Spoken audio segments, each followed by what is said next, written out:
शिव शक्ति और माता शक्ति की कथा। सतयुग और प्राचीन समय की बात है। राजा दक्ष प्रजापति ब्रह्मा जी के पुत्र थे। वे बहुत शक्तिशाली और घमंडी राजा थे। उनकी एक सुंदर और गुणवान पुत्री थी। सती बचपन से ही भगवान शिव की परम भक्त थी।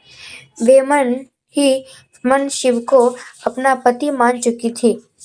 जब सती विवाह योग्य हुई, राजा दक्ष ने उनके लिए एक भव्य स्वयंवर रचाया। उन्होंने सभी देवताओं और राजाओं को बुलाया, लेकिन जानबूझकर भगवान शिव को निमंत्रण नहीं भेजा, क्योंकि वे शिव को साधारण भस्म रमाए जटाधारी योगी समझकर उनका अपमान करते थे। पर सती का मन अडिग था। स्वयंवर में जब सती ने भगवान शिव का ध्यान किया तो शिव प्रकट हो गए। सती ने उनके गले में वरमाला डाल दी।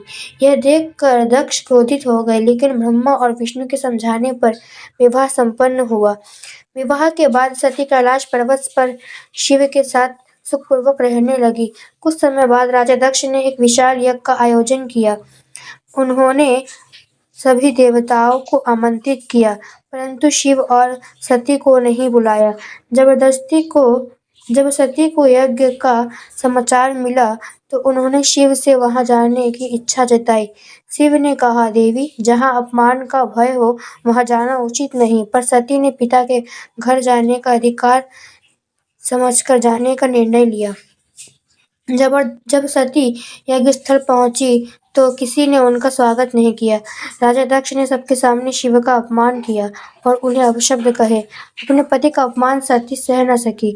वे दुख और क्रोध से कांप उठी। उन्होंने कहा, जिस शरीर ने ऐसे पिता से जन्म लिया जो मेरे पति का अपमान करे, ये शरीर में लिए व्यर्थ है। इतना कहकर सती ने यज्ञ अग्निकुंड में स्वयं को समर्पित कर दिया। पूरा यज्ञ स्थल हिल उठा। देवता भयभीत हो गए। जब ये समाचार भगवान शिव को मिला तो उनका क्रोध भयंकर हो उठा। उन्होंने अपनी जटा से वीरभद्र को उत्पन्न किया। उन्होंने आदेश दिया, जाओ यज्ञ का विनाश कर दो।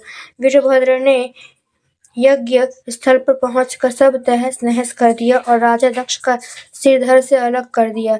देवताओं ने भयभीत होकर शिव से क्षमा मांगी। शिव का क्रोध शांत हुआ। वे स्वयं यज्ञ स्थल पहुंचे। ब्रह्मा और विष्णु ने प्रार्थना की, राजा दक्ष को जीवन दान दे। शिव दयालु है। उन्होंने दक्ष के शरीर पर पकड़े का शरीर लगाकर उसे जीवित कर दिया। जीवित होते ही दक्ष का अहंकार टूट चुका था। उसने शिव के चरणों में गिरकर क्षमा मांगी। शिव ने उसे क्षमा कर दिया। पर सती के वियोग में वे गहरे दुखी हो गए। वे सती के जले हुए शरीर को उठाकर ब्रह्मांड में घूमने लगे। तब भगवान विष्णु ने सुदर्शन चक्र से सती के शरीर के टुकड़े किए, जो पृथ्वी पर अलग अलग स्थानों पर गिरे। वही स्थान आगे चलकर शक्तिपीठ कहलाए। सिख अहंकार मनुष्य का सबसे बड़ा शत्रु है। भगवान भी भक्ति और विनम्रता से प्रसन्न होते हैं, लेकिन अभिमान से विनाश निश्चित है। हर हर महादेव।